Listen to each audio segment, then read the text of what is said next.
नमस्ते दोस्तों, आज मैं आपको फनी कहानी सुनाने जा रहा हूँ। पहली कहानी है अनपढ़ पत्नी। पति अनपढ़ पत्नी को समझा रहा है, देखो शीला, कल हमें पार्टी में जाना है, तुम्हें अच्छे से तैयार होना है और स्मार्ट कपड़े पहनने हैं, क्योंकि सभी बड़े लोग वहाँ इकट्ठा होंगे और उस पार्टी में ज्यादातर लोग अंग्रेजी बोलेंगे। वहाँ तुमसे भी पूछेंगे यह तुम्हारे साथ कौन है, तो तुम्हें कहना है यह मेरा हस्बैंड और मैं इसकी वाइफ हूँ। बेचारा पति रात भर अपनी पत्नी को रटवाता रहा। पत्नी ने कहा, मैं बोल दूंगी, अब आप आराम से सो जाओ। सुबह उठकर नहा धोकर दोनों पति पत्नी पार्टी में पहुंचे। वहां पहुंचते ही 5-6 महिलाओं ने उन्हें घेर लिया और उसकी पत्नी से पूछा, यह तुम्हारे साथ कौन है? तो पत्नी ने कहा, यह मेरे हैंडपंप है और मैं इनकी पाइप हूँ।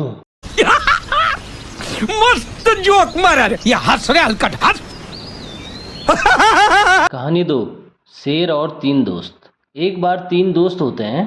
पहला, यार एक बार मैं जंगल के रास्ते जा रहा था तो अचानक एक शेर मेरे सामने आ गया, लेकिन मैं डरा नहीं, मेरे हाथ में बंदूक थी। मैंने सिर्फ एक गोली मारी और शेर मर गया। दूसरा, अरे बंदूक से तो शेर को कोई भी मार सकता है। सुनो, एक बार मैं जंगल से गुजर रहा था और शेर आया और मुझ पर झपटा, लेकिन मेरे पास चाकू था, मैंने एक बार में शेर को मार डाला। तीसरा, जो अब तक चुपचाप सुन रहा था, बोला, अरे बंदूक और छुरी से तो शेर को कोई भी मार सकता है। सुनो, मैं एक बार जंगल से गुजर रहा था कि मैंने देखा कि शेर सामने आकर खड़ा हो गया। मैंने उससे कहा, अबे जंगल का राजा होकर नंगा घूम रहा है। दोनों दोस्त। फिर तीसरा दोस्त होना क्या था, वो तो शर्म से ही मर गया।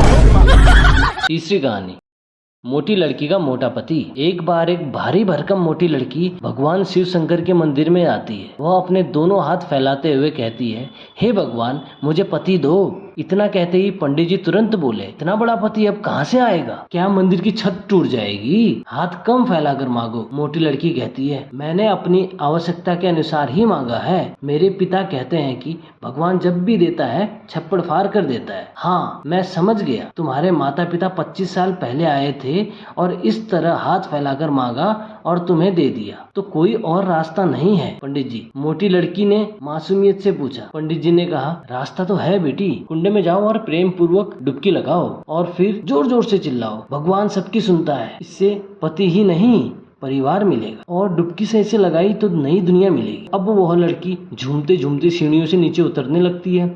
अचानक उसका पैर फिसल जाता है और पानी में डूबने लगती है।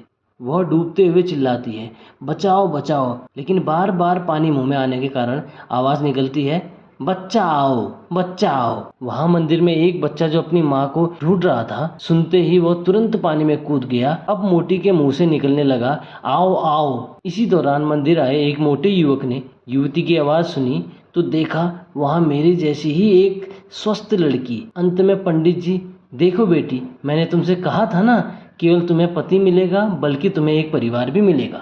थोड़ी देर की बात है और नई दुनिया भी मिल जाएगी।